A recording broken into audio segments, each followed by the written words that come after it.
السلام علیکم ناظرین، اس وقت میں موجود ہوں اسلام آباد میں اور میرے ساتھ موجود ہیں مصطفیٰ نواز کھوکر صاحب، اور یہ آزاد امیدوار کے الیکشن لڑ رہے ہیں اور NA4748 سے لڑے. ان سے ہم جانتے ہیں کہ کل ایک سینٹ آف پاکستان میں قرارداد منظور ہوئی ہے الیکشن ملتوی ہونے کے حوالے سے. اس حوالے سے کیا اوپینین رکھتے ہیں اور ان کو لگتا ہے کہ الیکشن ملتوی ہوں گے؟ السلام علیکم. بہت بہت شکریہ.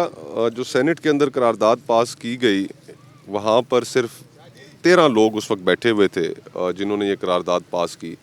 سینٹ کا جو ہاؤس ہے اس کا جو مکمل ممبرشپ ہے وہ 100 لوگوں پر مشتمل ہے. تو یہ 12-13 لوگوں کی جو شرارت تھی، اس شرارت کا کوئی آئینی قانونی کوئی اس کا امپیکٹ نہیں ہے.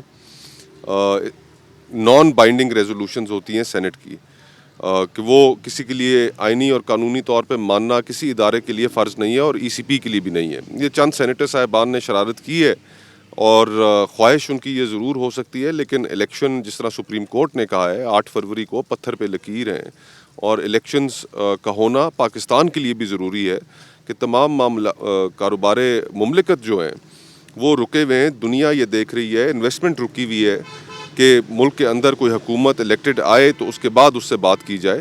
تو اس طرح اس ریزولوشن کا میں تو نہیں سمجھتا کہ کوئی اثر ہوگا. یہ چائے کی پیالی میں بس ایک طوفان ہے. اور سر، جو کاغذات نامزدگی پھاڑے جا رہے ہیں، مسترد کیے جا رہے ہیں، اس حوالے سے آپ کیا کہیں گے؟ بہت سے لوگوں کے 90% لوگوں کے جو کاغذات نامزدگی جن کے مسترد کیے گئے تھے ان کے تو بحال بھی ہو گئے ہیں. اب کورٹس اور ٹریبیونلز بحال کر رہے ہیں، اور ظاہری بات ہے کہ فری اینڈ فیئر پروسیس ہونا چاہیے. اس پروسیس کے اندر کسی بھی جماعت کو اگر کوئی شکوہ شکایت ہے تو وہ الیکشن کمیشن کو، عدالتوں کو ایڈریس کرنی چاہیے. اب بہت سے لوگ جن کا تعلق تحریک انصاف سے تھا، جن کے کاغذات مسترد ہوئے تھے، وہ عدالتوں نے ریسٹور بھی کر دیے ہیں. تو لیکن ایسا ہونا نہیں چاہیے تھا جس طرح ہوا. ہم تو یہی توقع کرتے ہیں کہ الیکشن کمیشن اور جو کورٹس ہیں وہ اپنا رول پلے کریں گی اس میں. صحیح. اور آپ اپنا الیکشن کا کیا بیانیہ لے کے چل رہے ہیں؟ آپ حلقہ 47 اور 48 سے لڑ رہے ہیں الیکشن، تو آپ کا کیا بیانیہ ہے؟ میرے آپ بیانیہ تو بہت سمپل ہے جی، کہ سیاسی جماعتیں اور سیاسی قائدین ان کا ہدف صرف اور صرف حصول اقتدار رہ گیا ہے. اور تمام جماعتوں میں، تمام قائدین میں اس وقت ایک ریس لگی ہوئی ہے کہ لاڈلا کون پہلے بنتا ہے. اور جو لاڈلا بن جاتا ہے تو وہ خوشی سے بھنگڑے ڈالتا ہے، اور جو نہیں بن سکتا وہ دیوانہ بن کے ماتم کرتا ہے. تو 76 سالوں میں سیاست نے ہمیں کوئی فائدہ نہیں دیا. اب ہمیں اس دائروں کے سفر کو ختم کرنے کی ضرورت ہے. اور عوام کے جو ایشوز ہیں اس سیاست کی وجہ سے وہ پس پشت چلے گئے ہیں. آج پاکستان میں اعداد و شمار اگر آپ دیکھیں تو وہ بہت خوفناک ہیں. 9 کروڑ پاکستانی اس وقت سطح غربت سے نیچے زندگی گزار رہا ہے. 25 لاکھ نوجوان ہر سال جاب مارکیٹ میں ایڈ ہوتا ہے، اس کے لیے روزگار نہیں ہے.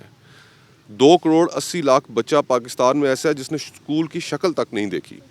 تو جہاں پر اس طرح کے حالات ہوں وہاں پر سیاسی جماعتوں کا اور قائدین کا آپس میں اقتدار کے لیے لڑنا اور صرف اسی کو ہدف رکھنا، اس ملک میں تو اس وقت ایمرجنسی نافذ ہونی چاہیے کہ یہ جو معاملات ہیں، سنگینی ہے بحران کی، کہ ان کو ہم نے کیسے حل کرنا ہے.